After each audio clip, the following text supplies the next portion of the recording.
สติไตรตรองให้ลองคิดดู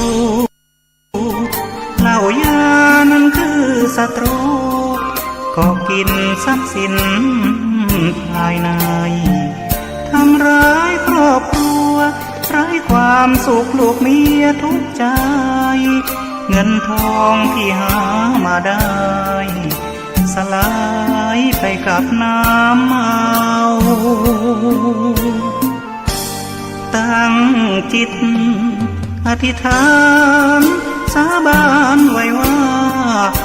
วันเข้าพรรษาเลิกราแล้วเล่าเข้าวัดทำบุญกันเถิดพวกเราให้พระขัดเกลากิเลสเบาบางหลวงพ่อเจ้าคุณท่านคอยห่วงใยอยากเห็นครอบครัวสดใสปลอดภัยในทุกทางเลิกเมาแล้วขับไม่ถูกจับปรับให้เสียสตางค์อย่าปล่อยตัวเข้าเกี่ยวว่างเสริมสร้างชีวิตครอบครัว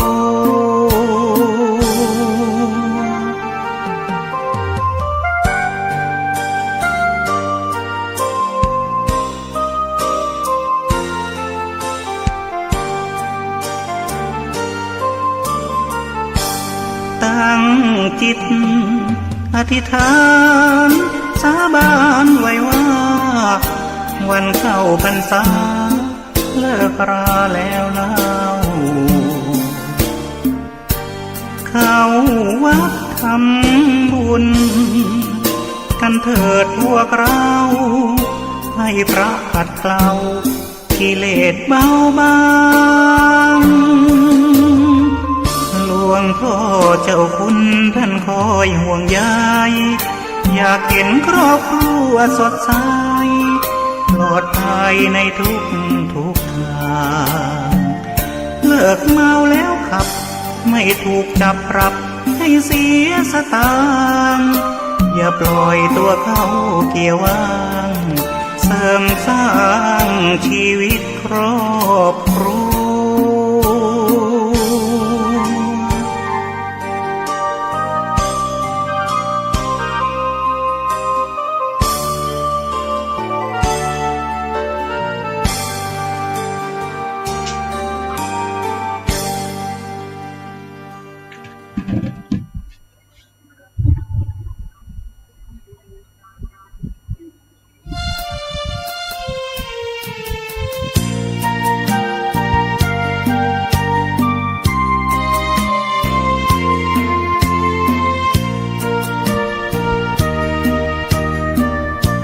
ทุกวันนี้มีความสุขหัวใจไม่โลภโกรธหลงอะไรมีธรรมวินัยใส่ใจเป็นสุขไม่โกรธไม่แค้นไม่เกลียดใครให้ใจเราทุกข์ปล่อยวางร่าเริงสนุกปลดเปลื้องทุกข์ด้วยคุณความดีไม่อิจฉาใครให้ใจมองเศร้าร่ำรวยอย่างไรช่างเขาขอเพียงเราพอเพียงที่มีใหญ่โตแค่ไหนมากเงินทองกองเท่ากิรีถ้าหากใครซึ่งความดีไม่มีความหมายอายคนนินทาเป็นบุญหนุนนำตัวเราได้ฟังธรรมะตั้งแต่เช้าขัดเกลาจิตใจเรื่อยมาหลวงพ่อเจ้าคุณพระเทพคือกูลศรัทธาให้พระมาเทศนาช่วยตอบปัญหาที่ค้างคาใจ และคงโชคดีที่พระให้พรเชิญร่วมธรรมสัญจ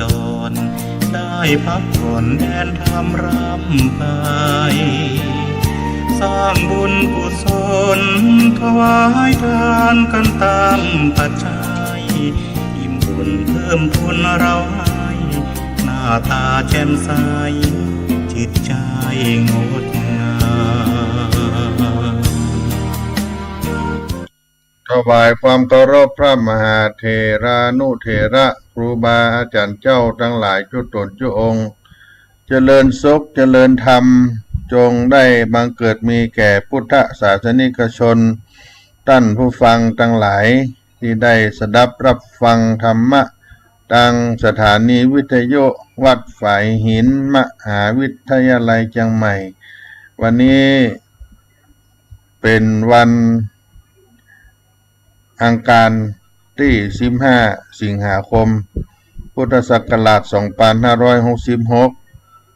ก็เป็นเวลาสารธรรมยามเย็นเสียงธรรม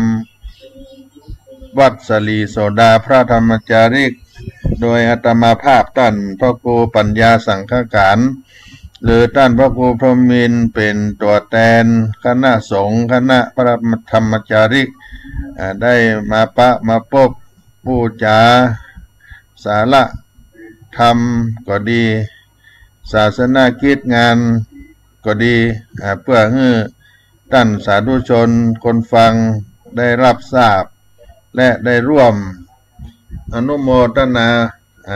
ในการเผยแผ่งานพระพุทธศาสนาด้วยกันในคณะพระสงฆ์สามเณรคณะพระธรรมจาริกที่ได้เผยแผ่งานแก่พี่น้องเจ้าเขามาร่วม58 ปีก็เป็นเวลาที่ยาวนานพอสมควรทุกวันนี้ก็มีศรัทธาญาติโยมได้ขึ้นมาอุปถัมภ์ทำนุบำรุงสนับสนุนการอยู่ของพระภิกษุสามเณรการห้ามการเฮียนการคบการฉันการอยู่ในวัดศรีโสดาตลอดถึงคณะพระธรรมจาริกบนดอยบางท่านก็เอาข้าวสารอาหารแห้งเครื่องใช้ครัวในครัวเครื่องอุปโภคบริโภคมาถวายไว้เป็นทานซึ่งวัดสลีโสดานั้นมีพระภิกษุสามเณรปีนี้พรรษานี้238รูปที่อยู่บนภูเขาอีก300 กว่ารูปก็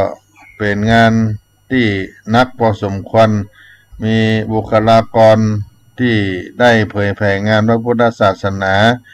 ไปในถิ่นทุรกันดารตามป่าตามเขาตามดอยเป็นพระ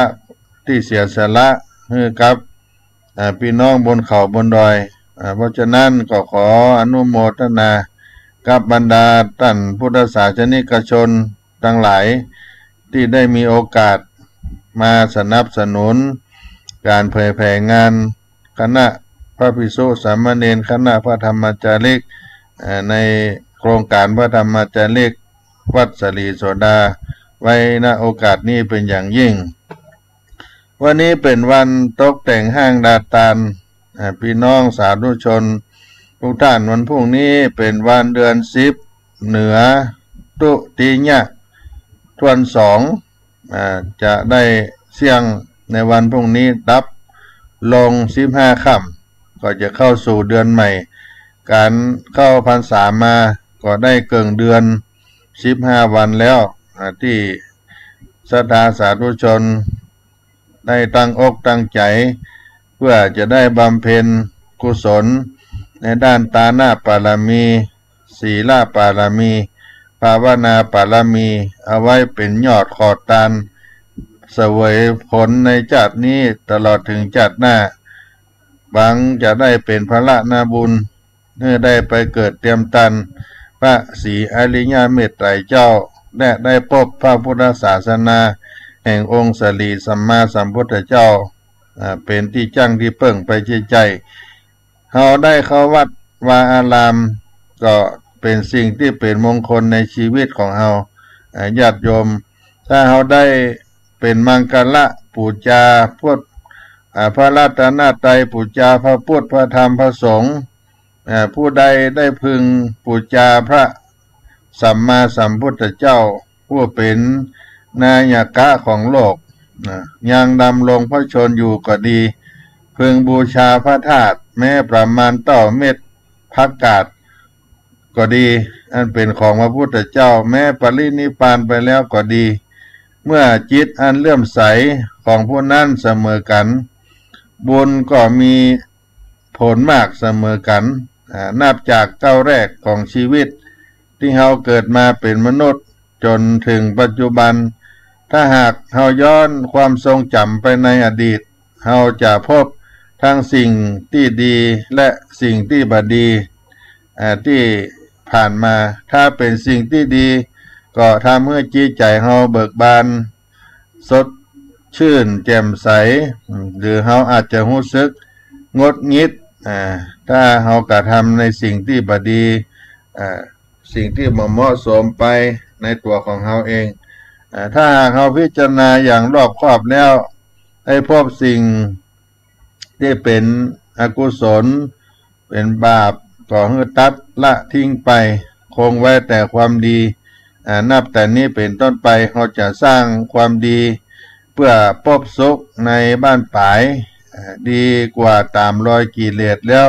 เสวยทุกข์ในวันข้างหน้าก็ขอให้เราได้อดทนก้าวเดินไปบนเส้นทางแห่งความดีพร้อมกับมันทำใจให้หยุดนิ่งทำใจให้หยุดนิ่งทำใจให้หยุดนิ่งเป็นศูนย์กลางในกายของเราสักวันหนึ่งเราจะก้าวถึงบันไดขั้นสูงสุดจะได้เข้าถึงฝั่งพระนิพพานอันเป็นบรมสุขอย่างแน่นอนในพระบาลีได้กล่าวไว้ในปัจจุปฐานสัญญกะเถราประธานเปิ้นกล่าวว่าผู้ใดพึงบูชาพระสัมมาสัมพุทธเจ้าผู้เป็นนายกะของโลกยังดำรงพระชนอยู่ก็ดีพึงบูชาพระธาตุแม้ประมาณเมล็ดผักกาดของพระพุทธเจ้าแม้ปรินิพพานแล้วก็ดีเมื่อจิตอันเลื่อมใสของผู้นั้นเสมอกันบุญก็มีผลมากเสมอกันการบูชาพระสัมมาสัมพุทธเจ้าก็ถือเป็นการบูชาอันสูงสุดเพราะพระองค์เป็นสุดยอดของบรรดาผู้ควรบูชาทั้งหลายทั้งปวงทั้งหมดเสมือนเขาพระสุเมรุเขาพระสุเมนเป็นประมุขของพระปาตาบรรพตทั้งหลายดวงสุริยาพระอาทิตย์เป็นเลิศกว่าหมู่ดาราดาวทั้งหลายมหาสมุทรกว้างใหญ่กว่าสายทานทั้งหลายส่วนพระบรมศาสดาทรงเป็นเลิศกว่าสรรพสัตว์ทั้งหลายในโลกทั้งปวงพระองค์ทรงเป็นเลิศกว่าบรรดาผู้มีความบริสุทธิ์ทรงมีพระปัญญาเลิศกว่าบัณฑิตนักปราชญ์ทั้งหลายอานิสงส์ที่ได้สักการะบูชาพระพุทธองค์ก็จึงยิ่งใหญ่ไพศาลจะนับประมาณบ่ได้ชาวโลกอีกเป็นจำนวนมากที่ยังบ่ได้ศึกษาพุทธประวัติและธรรมของพระพุทธองค์เมื่อบ่ได้ศึกษาก็ยังบ่เลื่อมใสคันได้ยินได้ฟังเกี่ยวกับพุทธานุภาพก็จึงเกิดความสงสัยดังเช่นพระเจ้ามิลินทะที่สงสัยเกี่ยวกับอานิสงส์แห่งบุญที่เกิดจากการบูชาพระพุทธเจ้าพระองค์ได้ตรัสถามพระนาคเษนเถระว่าข้าแต่พระนาคเษนพวกเดรัจฉีกล่าวว่าถ้าพระพุทธเจ้ายังทรงยินดีต่อการบูชาอยู่ก็ยังบ่ชื่อว่าปรินิพพานยังข้องเกี่ยวอยู่กับโลกยังติดอยู่ในโลกยังสาธารณะอยู่กับโลกการบูชาพระพุทธเจ้าก็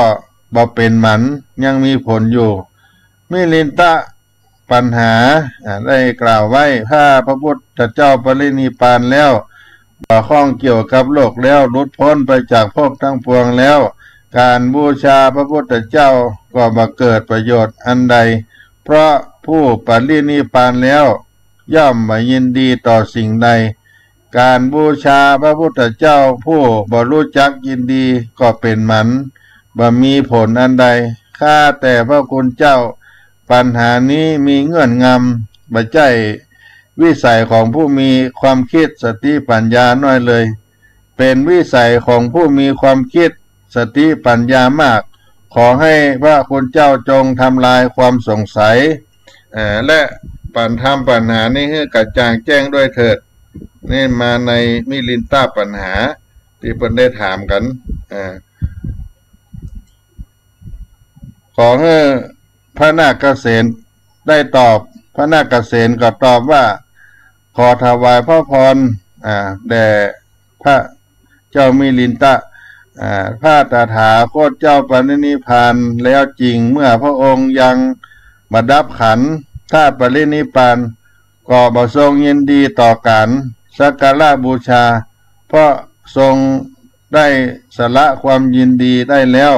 ที่ภายใต้ควางไม้สาลีมหาโพธิบ่ต้องกล่าวถึงพระพุทธเจ้าผู้เสด็จรับขันธปรินิพพานแล้วข้อนี้สมกับที่พระสารีบุตรผู้เป็นพระธรรมเสนาบดีได้กล่าวไว้ว่าพระพุทธเจ้าทั้งหลายผู้อันเทพยดาและมนุษย์ทั้งหลายสักการะบูชาแล้วย่อมบ่ทรงยินดีต่อสักการะบูชาเลยอันนี้เป็นธรรมดาของพระพุทธเจ้าทั้งหลายขอถวายพระพรพระเจ้ามิลิน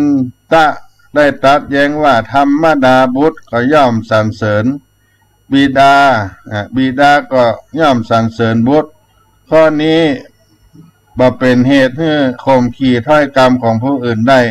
ข้อนี้ยังเชื่อถือบ่ได้ขอพระคุณเจ้าได้วิสัชนา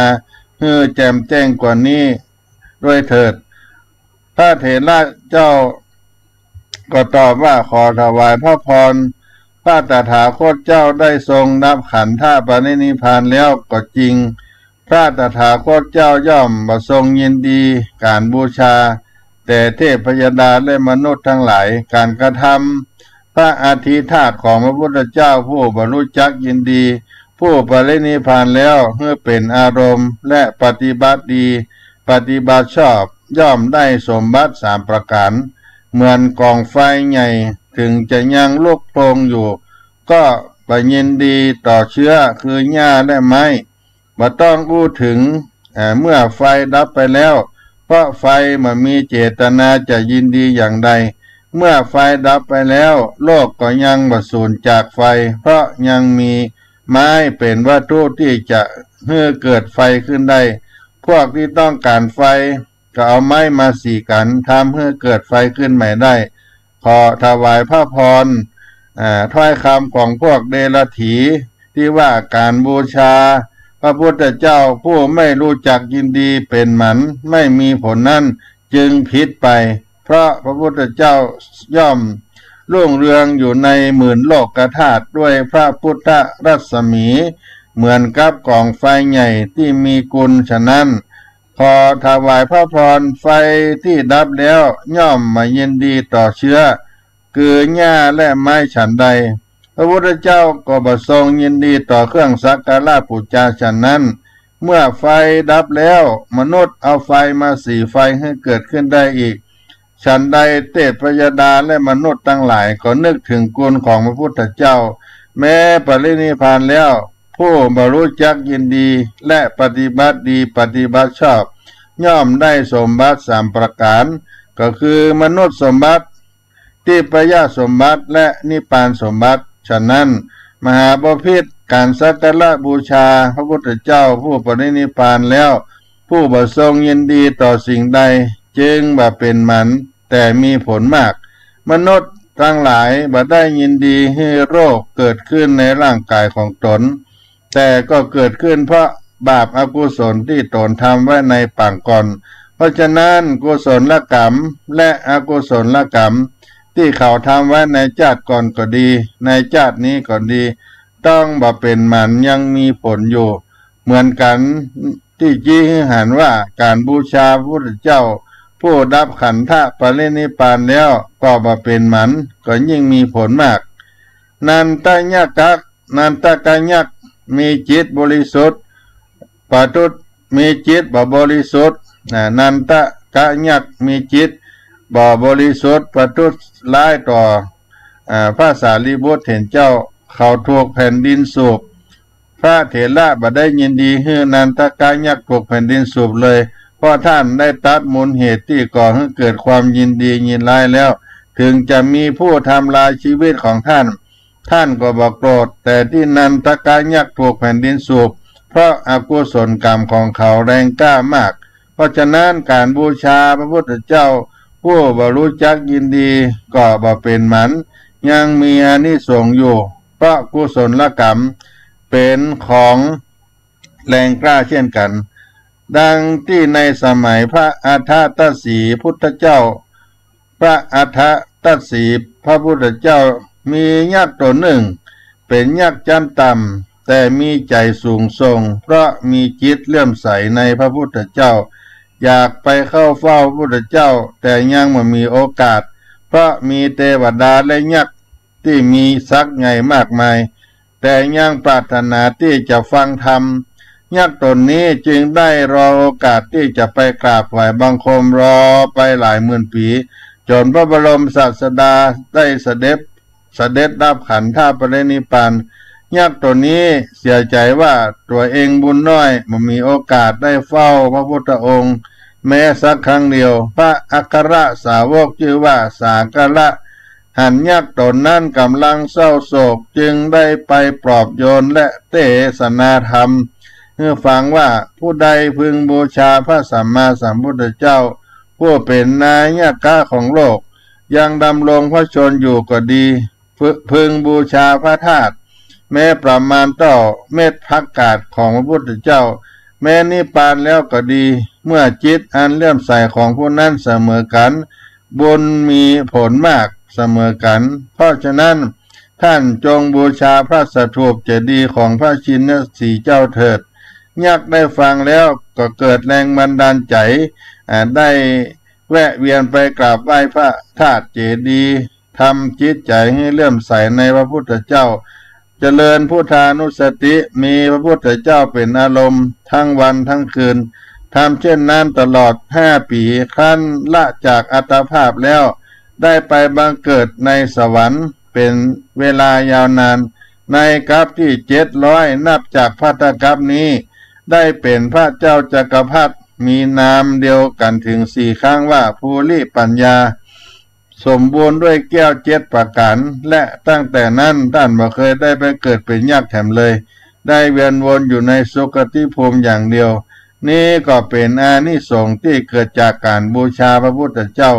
ซึ่งแม้จะดับขันธปรินิพพานไปแล้วอานิสงส์แห่งความเลื่อมใสนั้นก็บ่ได้ลดน้อยถอยลงไปผลนั้นจะได้ส่งมาถึงภพชาติสุดท้ายทำให้ท่านได้ออกบวชบรรลุธรรมเป็นอรหันต์ในที่สุดเพราะฉะนั้นเฮาท่านทั้งหลายก็มันทำใจให้เลื่อมใสในพุทธคุณแห่งพระพุทธเจ้าหาโอกาสไปได้ไหว้พระพุทธรูปเจ้าไหว้พระมหาเจดีย์ธาตุเจ้าสถูปเจดีย์ต่างๆที่เนื่องด้วยพระพุทธเจ้าหรือหากจะสะดวกไปได้ไหว้ได้สาในวัดวาอารามนี้ก็ถือว่าเขาได้เข้าถึงพระรัตนตรัยได้สักการะบูชาต่อองค์สมเด็จพระสัมมาสัมพุทธเจ้าเป็นมังคละเป็นมงคลได้สักการะพระบรมศาสดาผู้เป็นนายกาโลกเข้าวัดเข้าวาได้จำศีลกินทานได้สักการะบูชาถือว่าเราท่านทั้งหลายได้สร้างบุญสร้างกุศลไว้กับตนกับตัวในช่วงเข้าพรรษานี้ก็ได้ทำเป็นพระอานิสงส์ในการที่ได้บูชาคุณแห่งพระพุทธเจ้า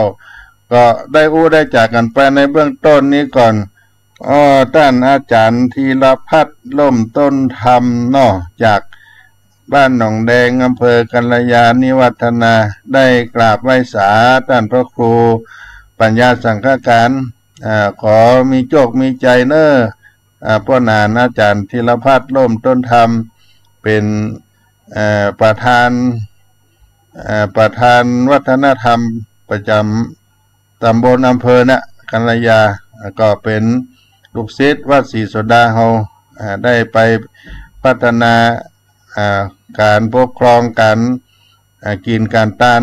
ส่วนกลางสากลของอำเภอก็อนุโมทนาเนอธีรพัฒน์ร่มต้นธรรมแล้วก็นานอามจาตุพงศ์จากบ้านห้วยสะแตงอำเภอต้งหัวจ้างจังหวัดน่านอำเภอตุ้งจ้างจังหวัดน่านตำบลงอบบ้านห้วยสะแตงนี่เป็นบ้านพระธรรมจารีกที่อยู่กับโครงการของเราจากต้งจ้างเนออนุโมทนาได้สาธุไหว้สาท่านพระครูขอภาคการสักกรรมก่อนเนาะได้รับธรรมกีตาธรรมจากเสียงธรรมวัดสลีโสดาพระอารามหลวงจังหวัดเชียงใหม่พระธรรมจารีกเนาะ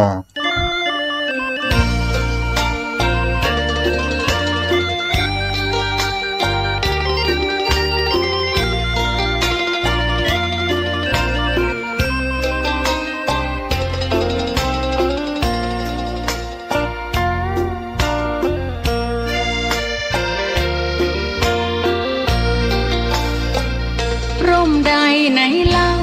จะเย็นเท่าร่มโพธิ์ทองทั่วลาศรัทธายกย่องร่มของพุทธศาสนา ยิ่งกว่าร่มใดกันแดดไฟฝนลมหน้าหนาแผ่กิ่งก้านสาขาปกคลุมประชาทุกชีวิตเย็นใดไหนเล่าจะเทียมเท่าเย็นใจพระธรรมที่ทรงตรัสไว้เป็นความจริงใสตรัสไว้ด้วยดีผู้ทำเห็นเองไม่จำกัดการเวลานาทีผิดถูกแก้กันตรงนี้จะไม่มีเรื่องราวก่อกวนพุทธศาสนาเชื่อมมากับเมืองสยามวัดบ้านโรงเรียนเขตคามปฏิบัติตามแม่ยามเรรวนคิดทำสิ่งใดเป็นไปเพื่อประโยชน์ทั้งมวลทำดีละสิ่งยั่วยวนขนึงครวญทางสายกลางชนะในเล่าจะเทียมเท่าชนะตนยิ่งใหญ่ในทุกแห่งหนยิ่งกว่าชนะคนในสงครามไม่มีกลับแพ้ไม่มีเรื่องแย่มาลุกลามประพฤติปฏิบัติตามองค์สัมมาสัมพุทธเจ้า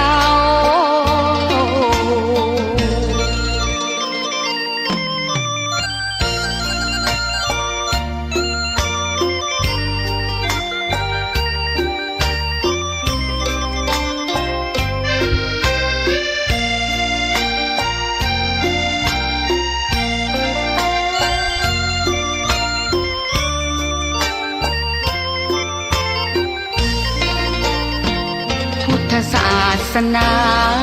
เชื่อมมากับเมืองสยา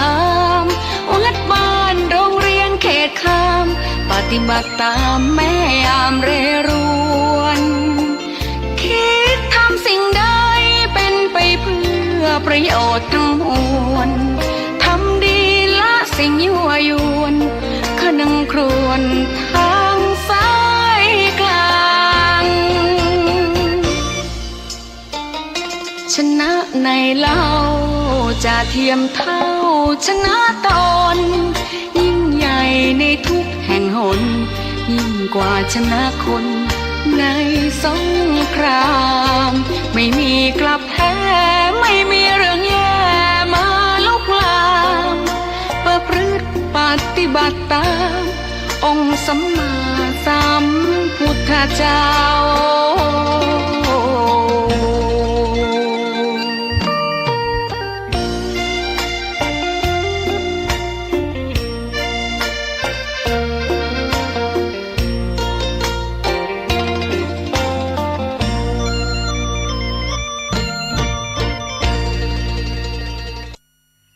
ท่าน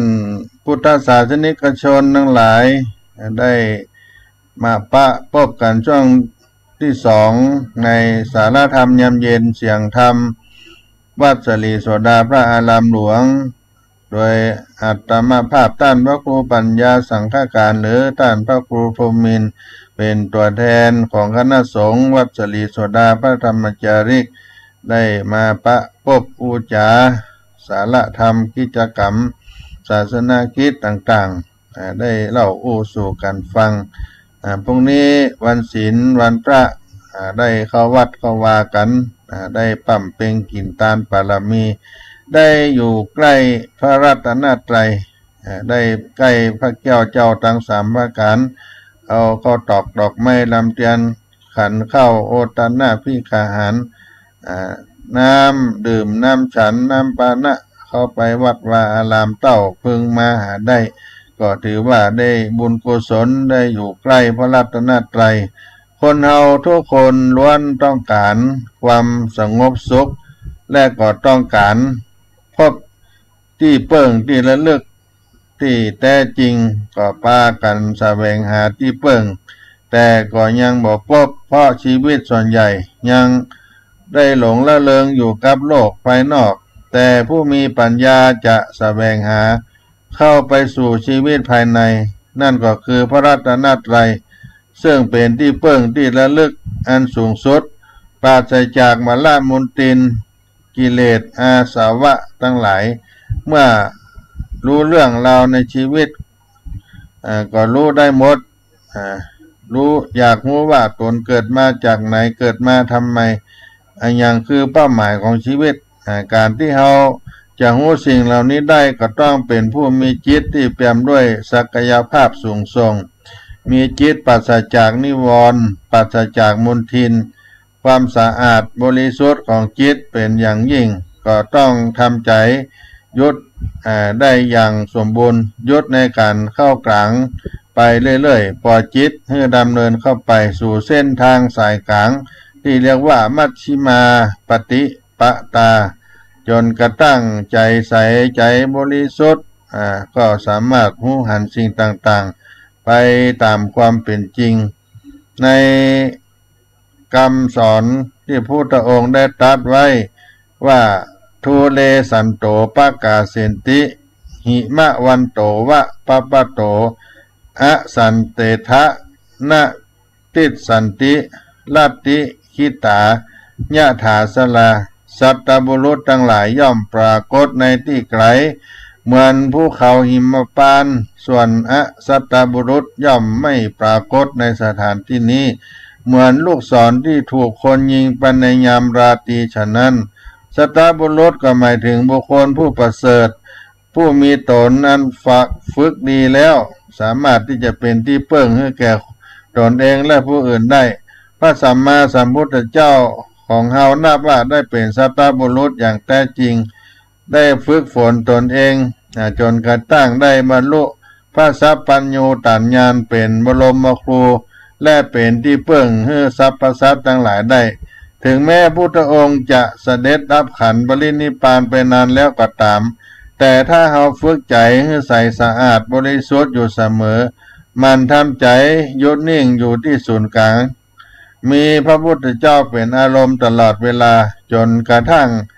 ได้เข้าถึงพระรัตนตรัยเมื่อนั้นเราจะมีที่เปิ่งที่ระลึกชีวิตก็จะมีความสุขแล้วโลกจะเข้าถึงสันติสุขอย่างแท้จริงในสมัยพุทธกาลเมืองหนึ่งเมืองอุคะกะเมืองอุคะเป็นเศรษฐีมีเศรษฐีท่านหนึ่งชื่อว่าอุคะเหมือนกันชื่ออุคะเป็นเพื่อนสนิทของนายอนาถปิณฑิกะเศรษฐีเมืองอุคะนี่นะมีเศรษฐีสหายกับอนาถปิณฑิกะเศรษฐีชื่อว่าอุคะตั้งแต่สมัยที่หนุ่มน้อยได้ห้ามได้เฮียนด้วยกันวันหนึ่งท่านทั้งสองได้ตกลงกันว่าในไปหน้าเมื่อเฮาทั้งสองเจริญวัยมีครอบครัวและมีลูกมีเต้าหากผู้ใดขอลูกสาวหากผู้ใดขอลูกสาวเพื่อลูกชายตน ผู้นั้นก็ต้องให้ลูกสาวเมื่อทั้งสองเรียนจบแล้วต่างก็แยกย้ายกันไปครองตำแหน่งเศรษฐีอยู่ในเมืองของตนต่อมาอุกะเศรษฐีเดินทางไปเมืองสาวัตถีด้วยล้อเกวียน500 เล่ม500 กันเพื่อทำการค้าขายเมื่อนาถปิณฑิกาเศรษฐีหูข่าวการมาของสหายก็จึงเรียกนางจุลสุภัตตาผู้เป็นธิดาของตนได้สั่งว่าลูกพ่อของเจ้าชื่ออุกาเศรษฐีได้เดินทางมายังเมืองของเราแล้วกิจที่สมควรทำแก่เขาพ่อของมอบเพื่อเป็นหน้าที่ของลูกแล้วกันนางจุลสุภัตตารับแล้วก็จัดโภชนะรสอันเลิศด้วยฝีมือของตนทั้งยังได้กะเตรียมสิ่งของต่างๆไว้ต้อนรับมีพวงดอกไม้ของหอมเครื่องรูปไล้เป็นต้นขณะที่เศรษฐีกำลังมีบริโภคนางก็จัดแจงน้ำสำหรับอาบไว้ถ้าเมื่อท่านเศรษฐีไปอาบน้ำนางก็ทำภารกิจทุกอย่างจนสำเร็จบ่ฮื้อมีทิฏฐิอุกาเศรษฐีได้หันกิริยามารยาทและการเอาใจใส่ในหน้าที่การงานของนางแล้วก็เกิดความพออกพอใจยิ่งนักก็จึงได้นั่งสนทนากับอนาถปิณฑิกาเศรษฐีผู้เป็นสหายปรารภถึงความหลังว่าข้างเจ้าเป็นหนุ่มได้กติกาตกลงกันไว้เพื่อสู่ขอนางจุล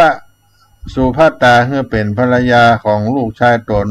โดยปกติแล้วอุกาเศรษฐีเป็นมิจฉาทิฏฐิมีความหันผิดมาเลื่อมใสในพระพุทธศาสนาเหมือนอย่างท่านนายอนาถปิณฑิกาเศรษฐีดังนั้นท่านอนาถปิณฑิกาเศรษฐีจึงนำเรื่องนี้ไปกราบทูลพระสัมมาสัมพุทธเจ้าพระองค์ทรงหานุปนิสัยแห่งการบรรลุธรรมของอุกาเศรษฐีจึงทรงอนุญาตในที่สุดท่านเศรษฐีก็ได้จัดงานวิวามงคลที่ท่านันชัยเศรษฐีจัดให้นางวิสาขาผู้เป็นธิดาในวันที่ท่านอนาถปิณฑิกะจะส่งลูกสาวไปนั้นได้ถวายทานแก่ภิกษุสงฆ์โดยมีพระสัมมาสัมพุทธเจ้าเป็นประมุขและส่งธิดาไปพร้อมด้วยสักการะอันยิ่งใหญ่มาชนพร้อมกับตระกูลของสามีได้ในเมืองอุกะนครปากันต้อนรับนางเมื่อนางจุลสุภัตตาไปถึงก็ได้แสดงตนแก่เจ้านครเหมือนนางวิสาขาทำสิริสมบัติของตนให้ปรากฏต่อเจ้าเมืองโดยยืนอยู่บนรถพร้อมทำเครื่องประดับที่วิจิตรสวยงามประมาณก้าบ่ได้นางได้รับเครื่องบรรณาการที่เจ้านครส่งมาให้และทำการตอบแทนเจ้านครทั้งหลายด้วยการส่งวัตถุสิ่งของตามสมควรในวันนั้นเป็นวันมงคลครั้งนั้นอุกาเศรษฐีได้ทำสักการะแก่พวกชีเป๋ยและพวกที่แรกก็บอกให้นางจุลสุภัตตามาไหว้ชีเปลือยเหล่านั้นนางจุลสุภัตตาหันแล้วมาอาจมองดูได้และปรารถนาจะเข้าไปหาแม้เศรษฐีจะส่งคนไปตามโดยหาหลายครั้งแต่ถูกนางปฏิเสธกลับมาทุกครั้งจนกระทั่งเศรษฐีได้โกรธก็จึงอู้ขึ้นว่าพวกเจ้าจงไล่นางไปให้พ้นนางจุลสุภัตตาคิดว่ามันมีเหตุผลเลยที่พ่อสามีจะทำอย่างนี้จึงให้คนเรียกกัตตุมพี8 คนมาตัดสินกัตตุมพีรู้ว่านางมีความผิดจึงบอกให้เศรษฐียอมความเสียเมื่อเป็นเช่นนั้นเศรษฐีก็อู้กับภรรยาว่าลูกสะใภ้คนนี้บ่ยอมไหว้สมณะของเฮาด้วยเข้าใจว่าท่านเหล่านี้มันมีความละอายแต่ภรรยาของเศรษฐีกลับคิดว่าพวกสมณะของลูกสะใภ้นี้เป็นเช่นไรหนอนางถึงสรรเสริญกุลของพระสมณะของตนเหลือเกินจึงให้คนเรียกนางมาพรางถามถึงลักษณะศีลาจารวัตของสมณะที่นางเคารพนับถือว่าเป็นอย่างใดเมื่อนางจุลสุภัตตา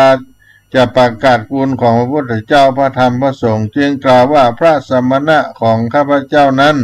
ท่านเป็นผู้มีอินทรีย์สงบมีใจสงบท่านเดินยืนเรียบร้อย มีจักษุตอดลงต่ำสายตาตอดลงต่ำกู้จ่าพอประมาณกายกรรมของท่านสะอาดวจีกรรมมะมัวหมองมโนกรรมมดจดดีท่านมามีมนตินคืออุปกิเลสทั้งหลายมีรัศมีดุจแก้วมุกดาบริสุทธิ์ตั้งไปในไปนอกเต็มเปี่ยมแล้วด้วยคุณธรรมถึงพร้อมด้วยวิชาและจรณะแม้โลกจะฟูขึ้นเพราะลาภยศสรรเสริญสุขหรือจะฟุบลงเพราะเสื่อมลาภเสื่อมยศถูกนินทาหรือมีความทุกข์เข้าครอบงำต้านก็เป็นผู้มีใจปกติสม่ำเสมอบ่หวั่นไหวในโลกกระทำเหล่านั้นเลยสมณะของข้าพเจ้าเป็นอย่างนี้เมื่อนางจุลสุปตาเก่าสรรเสริญคุณของพระรัตนตรัยให้ฟังโดยย่อแล้วแม่สามีก็อู้กับนางว่าถ้าอย่างนั้นเธอจะเชิญท่านเหล่านั้นมาให้ฉันเห็นได้หรือไม่นางก็ตอบว่าได้คุณแม่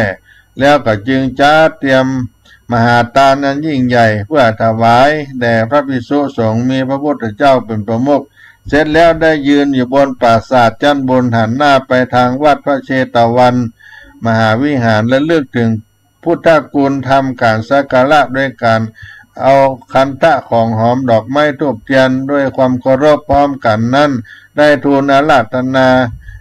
ข้าแต่พระองค์ผู้เจริญหม่อมฉันขอกราบนิมนต์พระองค์พร้อมด้วยพระภิกษุสงฆ์เพื่อฉันภัตตาหารเจ้าในวันรุ่งขึ้นด้วยสัญญาณของหม่อมฉันนี้ขอพระผู้มีพระภาคเจ้าทรงทราบด้วยเถิดว่าพระองค์เป็นผู้อันหม่อมฉันนิมนต์ไว้แล้วหลังจากนั้นนางได้โปรยดอกมะลิ8 กำขึ้นไปในอากาศดอกไม้เหล่านั้นก็ลอยไปรวมตัวกันเป็นเพดานตาข่ายกลางอากาศเบื้องบนพระสัมมาสัมพุทธเจ้าผู้กำลังแสดงธรรมในท่ามกลางบริษัททั้งสี่เมื่อจบพระธรรมเทศนาอนาถปิณกเศรษฐีซึ่งมาฟังธรรมด้วยได้ทูลนิมนต์พระสัมมาสัมพุทธเจ้าเพื่อฉันภัตตาหารวันลงขึ้นแต่พระองค์ได้ตรัสบอกว่าได้รับนิมนต์จากนางจุลสุภัทาแล้วเศรษฐีทูลถามว่านางจุลสุภัทาอยู่ไกลตั้ง100 โยชน์นางจะมานิมนต์พระองค์ได้อย่างไรพระสัมมาสัมพุทธเจ้าก็ตรัสว่าดูก่อนข้าบดีสัตตบุรุษทั้งหลายแม้อยู่ในที่ไกลย่อมปรากฏในที่ใกล้เหมือนยืนอยู่เฉพาะเบื้องหน้าแล้วก็ได้ตรัสพระคาถาว่าสัตตบุรุษทั้งหลายย่อมปรากฏในที่ไกลเหมือนภูเขาหิมพานต์ส่วนอสัตตบุรุษย่อมมาปรากฏในที่นี้เหมือนลูกศรที่ถูกยิงไปในยามราตรีฉะนั้นวันรุ่งขึ้นพุทธองค์ก็พร้อมด้วยพระขีณาสพเสด็จไปฉันภัตตาหารตามที่นางจุลสุภัทานิมนต์อย่างความปราบปลื้มปิติยินดีและความเลื่อมใสแก่ครอบครัวของอุกาเศรษฐีเป็นอย่างมาก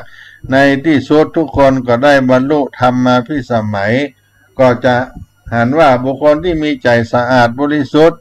มีพระสัมมาสัมพุทธเจ้าเป็นอารมณ์เป็นพุทธานุสติแม้จะอยู่ห่างไกลเพียงใดก็ตามแต่ใจนั้นอยู่ใกล้พุทธองค์เสมอความห่างไกลของระยะทางมาเป็นอุปสรรคดังใจของที่ได้ที่ใจของเขานั้นจะได้พบท่านได้ดังนั้นท่านสาธุชนก็ได้มันระลึกถึงพระรัตนตรัยมีพระพุทธพระธรรมพระสงฆ์เอาไว้ในจิตในใจก็จะทำให้เฮาบ่ได้ห่างไกลพระแก้วเจ้าทั้ง3ประการได้มีใจจดจ่อในคุณแห่งพระรัตนตรัยความดีงามทั้งหมดทั้งมวลก็เป็นสิริมงคลเป็นมังกละก็จะหลั่งไหลมาหาหมู่เฮาเราตัดทั้งหลายซึ่งจะทำให้ชีวิตของเฮาและครอบครัวเฮานั้นไปถึงคนใกล้ชิดมิตรสหายพอได้รับความสุขไปด้วยก็มันฝึกฝนมันจิตมันใจให้ผ่องใสนึกถึงพระรัตนตรัยเสมอได้ในไม่จ้าเฮาก็จะได้สมดังกรรมปรารถนาและได้ใกล้ชิดอย่างพระรัตนตรัยอย่างแท้จริงก็เป็นเรื่องของการบูชาคุณแห่งพระรัตนตรัยและบุคคลที่ควรบูชานำเอามาปั่นฝากพี่น้องในวันแต่งดาห้างตาลวันแต่งดาห้างตาลที่จะไปกินบาตาลในวันพรุ่งนี้วันศีลหลวง เดือน10ตุติยะลง15ค่ำวันที่16สิงหาคมพุทธศักราช2566ก็เชิญชวนพี่น้องท่านทั้งหลายได้กินได้ทานได้รักษาคุณงามความดีบำเพ็ญบุญอิริยาวัตถุในพรรษานี้ให้ได้อุดมสมบูรณ์ก็เป็นที่น่าอนุโมทนาสาธุการครับท่านทั้งหลายเนาะ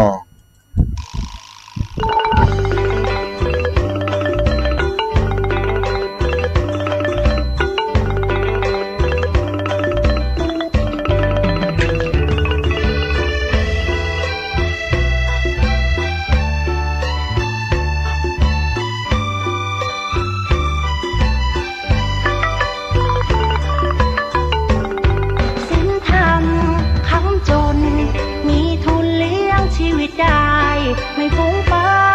เกินไปไม่หลงไหลไม่สูงสิงน้ำทิพย์ประท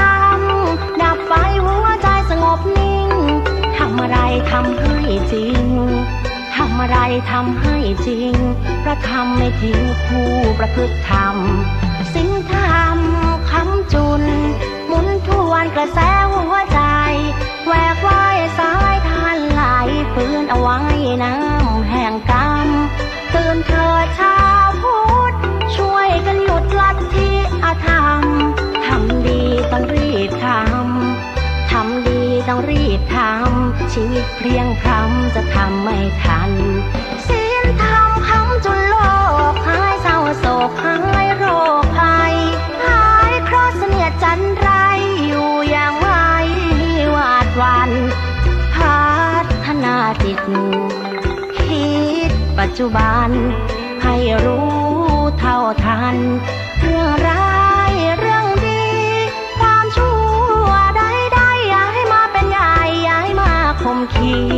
รวมแรงรวมใจกล้าหาญฝึกตนทุกด้านสร้างบารมีคัดค้านสิ่งไม่ดีชดใช้หนี้เวรกรรมบุญคุณทดแทนความแค้นต้องให้อภัยผิดพลาดต้องแก้ไขไม่ถือว่าใครเป็นศัตรูบูรพาคณาจารย์ท่านอาจหาญไม่มีใครสู้ดินกลบหน้าให้ทุกคนดูดินกลบหน้าให้ทุกคนดูสูงสุดคืนสู่สามัญ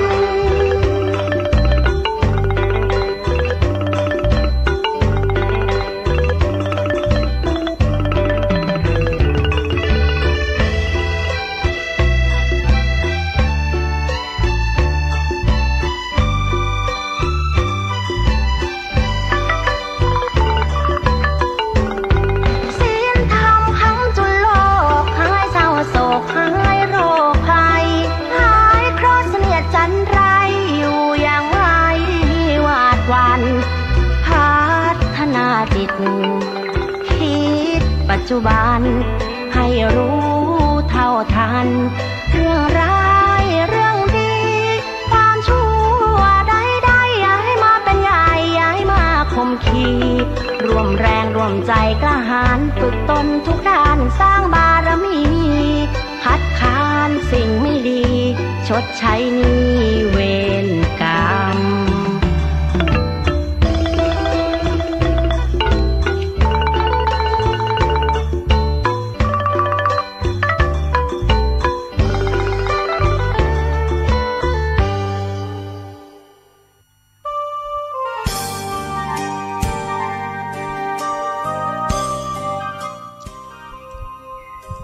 ก็มาถึง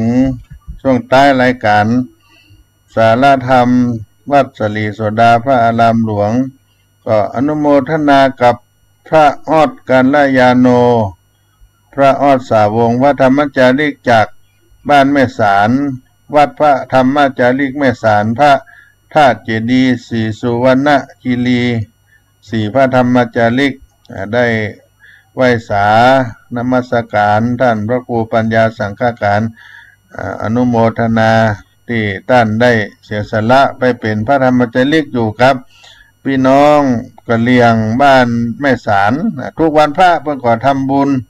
ตักบาตร ทุกวันศีลนี่ก็เป็นที่น่านุโมทนากับวัดพระธรรมจาริกแม่สารพระธาตุเจดีย์สุวรรณคีรีศรีพระธรรมจาริกเป็นหมู่บ้านที่ห่มกินห่มต้านได้กินได้ทานตลอดพรรษาแล้วก็มีพี่นานเสาลาเป็นพ่ออาจารย์แก่นนำที่เอาศรัทธาทั้งหลายเข้าวัดวาอารามก็อนุโมทนาเนอได้ไว้สาตักตายท่าน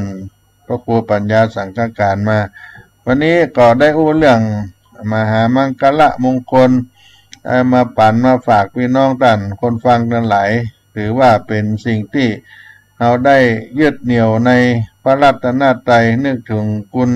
พระแก้วเจ้าทั้ง3ประการมีพระพุทธพระธรรมพระสงฆ์ก็เป็นสิ่งที่เราได้ทำแล้วก็เป็นพระนาบุญกุศลได้ใกล้ชิดใกล้พระรัตนตรัยเป็นสิ่งที่เราสรรเสริญพระรัตนตรัยเป็นสิ่งที่มังคละมีบุญมีกุศลยิ่งใหญ่ไพศาลหาประมาณบ่ได้เราได้เป็นเนื้อนาบุญของพระพุทธศาสนาได้สืบทอดอายุพระพุทธศาสนาได้กำจูพระพุทธศาสนาถ้าบ่มีการทำนุบำรุงจากศรัทธาญาติโยมแล้วพระพุทธศาสนาเราก็จะลดถอยไปจนถึงที่จะได้สูญสลายหายไปก็ว่าได้ก็เพราะมีอุบาสกอุบาสิกาเป็นผู้สนับสนุนได้ให้กินให้ทานกับ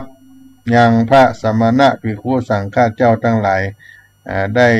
เอาธรรมะทั้งหลายมาปั่นมาฝากพี่น้องสาธุชนชาวพุทธตลอดถึงเผยแผ่พี่น้องศาสนาอื่นๆที่ได้ฟังได้หันแล้วก็เกิดความศรัทธาได้เข้ามาเลื่อมใสนับถือในพระรัตนตรัยซึ่งเป็นบุญที่ได้ใกล้ได้สรรเสริญแห่งคุณพระรัตนตรัยก็เป็นสิ่งที่เป็นมังคละได้นำเอามาอู้มาจ๋าพี่น้องท่านสาธุชนทั้งหลายถ้าใจเฮาเป็นมงคลการกระทำสิ่งใดๆก็ถือว่าเป็นมังคละเป็นมงคลเป็นสิ่งที่ดีกับตัวเฮาวันนี้อาตมาภาพได้มาอู้มาจ๋ากับพี่น้องท่านคนฟังก็เชิญชวนการได้เข้าวัดเข้าวาจำศีลกินทานในช่วงเข้าพรรษาได้สร้างคุณงามความดีเอาไว้กับตนกับตัวพี่น้องศรัทธาท่านทั้งหลายมีโอกาสจะเข้ามาร่วมกินร่วมทานกับวัดสลีโสดาพระอารามหลวงก็มาได้ซึ่งทุกวันพระก็จะมีการทำบุญตักบาตรที่ศาลาสีสมเด็จเป็นศาลาหลวงได้ต้อนรับศรัทธาสาธุชนญาติโยมทั้งหลายที่ได้เดินทางเข้ามาร่วมมากินมาทานกับวัดสลีโสดาเพราะฉะนั้นตลอดพรรษานี้ก็มีการทำบุญถ้าหากท่านใดว่างท่านใดมีโอกาสเป็นมงคลชีวิตได้มากินมาทานข้าวปั้นกล้วยหน่วยน้ำสักขวดก็ได้ก็ถือว่าเป็นของทานได้เข้ามาวัดเข้ามาวามาพ่อมากวายวัดวาลามมีการพัฒนาเป็นไปอย่างใดพ่องอันนี้ก็ส่วนหนึ่งมาเยี่ยมวัดเยี่ยมวาเป็นลูกศิษย์ลูกหาวัดสลีโสดาก็ดีได้มากินมาทานท่านใดจะมีความประสงค์ได้ร่วมบุญกุศลได้เดินทางมาบัดสะดวกหรือว่าจะกินจะทานจะโทรถามอาตมาภาพก็ได้0611785839 ท่านพระครูปัญญาสังฆการหรือท่านพระครูพรหมินทร์ในเบอร์โทรศัพท์0611785839ก็โทรสอบถามจะกินจะทานจะมาบุญกุศลกับวัดสลีโสดาก็น้อมเชิญอนุโมทนากับพ่อหนานชาตรีโชคชัยวรรณศิริช่างคอมประจำวัดศรีโสดาได้สาธุการ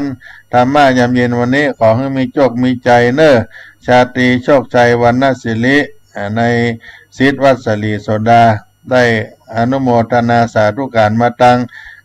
ออนไลน์ Facebook ในวันนี้ก็จะได้ล่ำลาพี่น้องท่านคนฟังไว้เท่านี้ก่อนเพื่อจะได้ไปทำวัดสวดมนต์เย็น เป็นกิจกรรมกิจวัตรของคณะสงฆ์วัดสลีโสดาวันนี้ก็จะลาไปก่อนเวลาขอความสุขจงมีแก่ท่านผู้ฟังอยู่ผู้ในคนเนอสุริยาพระอาทิตย์ก็จรใบหน้าต่ำลง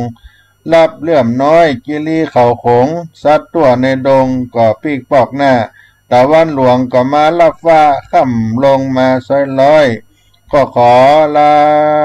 ตีเนอป้อนานป้อนน้อยได้ขาอ่อนน้อยยิงใจ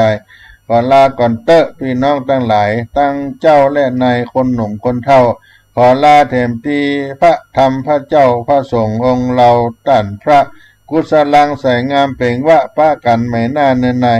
ว่าในวันนี้ให้ได้สุขกายมโนแห่งนายอย่ามองหมดเศร้า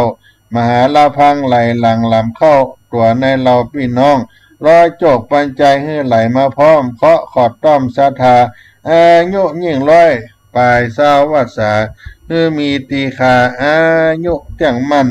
จุผู้จุคนจัตตาโลธรรมาวัฏันติอายุวันโนสุขังปะลัง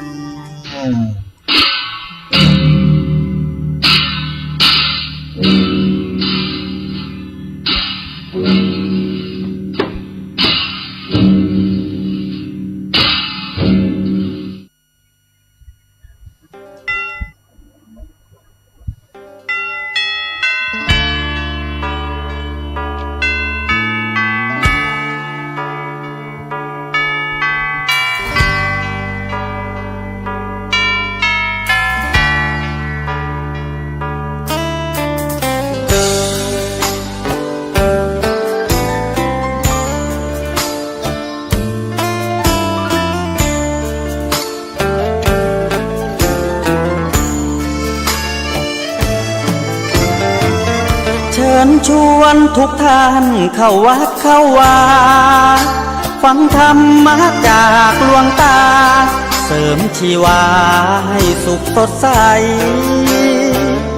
ยึดมั่นหลักธรรม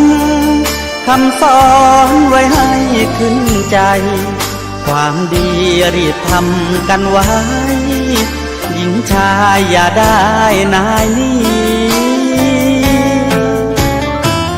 เชิญชวนทุกท่านเข้าวัดเข้าวาทำบุญด้วยจิตศรัทธาผลบุญพาให้เราสุขีจะทำการใดนำใช้ในสิ่งดีดีทำบุญให้ทานวันนี้ไม่มีใครว่าใครชังสมัยก่อนประทับใจปู่ย่าตายายวันพระไม่เคยเบื่อหน่ายจำได้ไม่ลืมสักครั้งเหตุใดวันนี้มีคนเข้าวัดน้อยจังอยากให้เหมือนก่อนอีกครั้งฝากความหวังกับคนรุ่นใหม่เชิญชวนทุกท่านเข้าวัดเข้าวารับศีลรับพรหลวงตาเสริมคุณค่าให้กับจิตใจกระทำความดีเรื่องนี้ไม่ต้องอายใครว่างจากการงานเมื่อใดเชิญชวนท่านไปทำบุญ